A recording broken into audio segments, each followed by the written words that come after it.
Back to our channel. என் husband birthday அன்றைக்கி நாங்கள் ஒரு குட்டி ட்ரிப்பாக பக்கத்தில் இருக்கிற ஒரு பிளேஸ்க்கு தான் போயிருந்தோம். அது எந்த பிளேஸ் என்னங்கிறது இந்த வீடியோக்குள்ளே பார்க்கலாம். ஸோ வாங்க வீடியோக்குள்ளே போகலாம். மறக்காமல் எங்கள் சேனலை சப்ஸ்கிரைப் பண்ணி உங்கள் லவ் அண்ட் சப்போர்ட்டை கண்டிப்பாக கொடுங்க. நாங்கள் ஃபஸ்ட்டு வந்து 10 மலை முருகன் கோயிலுக்கு போயிட்டு லஞ்ச் வெளியே சாப்பிட்டு அப்படியே வீட்டுக்கு வந்துடலாம் அப்படின்னு சொல்லி தான் பிளான் பண்ணியிருந்தோம். அன்றைக்கின்னு பார்த்து எங்கள் குட்டி சார் 10 மணிக்கு தான் எழுந்தார். இதுக்கு மேலே ரெடியாகி பிரேக்ஃபாஸ்ட்லாம் முடிச்சுட்டு இந்த டிராஃபிக்லாம் கடந்து நம்ம கோயிலை ரீச் ஆகி மலை ஏறி சாமி கும்பிட்றதுக்குள்ளே கோவில் நடையே சாத்திடுவாங்க.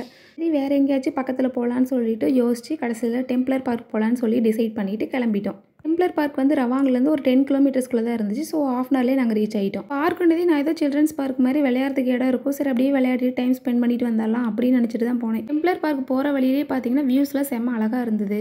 என்ட்ரன்ஸில் பார்த்தீங்கன்னா 2-3 சின்ன கடை தான் இருந்தது. ஒரு ஹோட்டலில் 2-3 டாய்ஸ் கடை மட்டும் தான் இருந்துச்சு.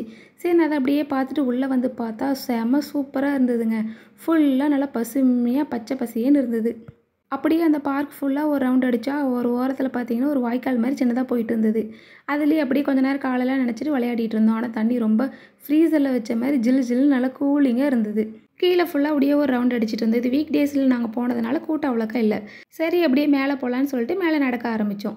2 சைடு நல்லா காடுங்க. நடுவில் பார்த்தீங்கன்னா ஒரு சின்ன வழிப்பாதை தான் இருந்தது. அதில் அப்படியே நடந்து போகிற மாதிரி இருந்தது. 1/2 கிலோமீட்டர் தூரம் நடக்கிற மாதிரி தான் இருந்தது. இங்கே பார்த்தீங்கன்னா கொஞ்சம் தூரத்துலேயே வந்து 3 இடத்துல கட் பண்ணி குளிக்கிற இடம் மாதிரி வச்சுருந்தாங்க. நாங்கள் வந்து சரி மிடில் இடத்துக்கு போகலான்னு சொல்லிட்டு அங்கே போயிருந்தோம். அங்கே பார்த்தீங்கன்னா அருவி தண்ணி அப்படியே டேரெக்டாக வந்து ஸ்விம்மிங் பூல் மாதிரி சின்ன தொட்டியில் தண்ணி ஊற்றுற மாதிரி இருந்தது. அதில் அப்படியெல்லாம் குளிச்சுட்டு இருந்தாங்க. நாங்களும் அதை அப்படியே கொஞ்சம் நேரம் வேடிக்கை பார்த்துட்டு இருந்தோம். அதுக்கு மேலே இன்னும் கொஞ்சம் தூரம் போகலான்னு தான் பார்த்தோம். பட் அது கொஞ்சம் ரிஸ்க்காக இருந்தது ஸ்டெப்ஸ் எல்லாம் பார்க்கும்போது. சரி நான் அங்கே போகாமல் மிடில்லே நின்றுட்டோம். இங்கே அந்த அருவி தண்ணி ஊற்றுறதை பார்த்ததுமே என் பையன் ரொம்ப எக்ஸைட்மெண்ட் ஆகிட்டான்.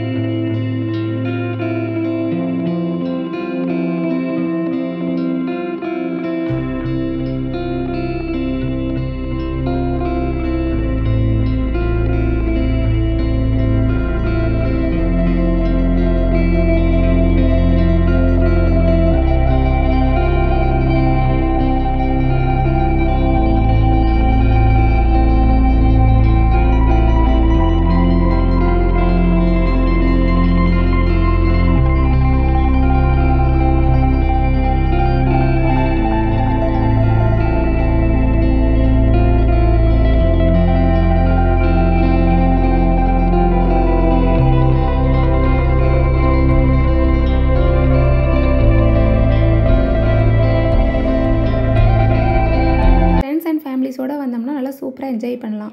அப்படி தண்ணியில் நல்லா கொஞ்சம் நேரம் விளையாடிட்டு நாமளும் அங்கேயே சமைச்சு சாப்பிட்ற மாதிரி அதுக்கான பிளேஸ்லாம் அங்கே இருந்தது.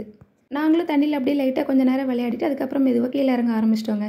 லைட்டாக பசி எடுக்கிற மாதிரி இருந்துச்சா சரின்னு ஏதோ கடை தேடலான்னு பார்த்து இதுவே நம்ம ஊராக இருந்தால் என்னால் டீ கடை பேக்கரி கடையாக பார்த்து தேடி இருப்போம்.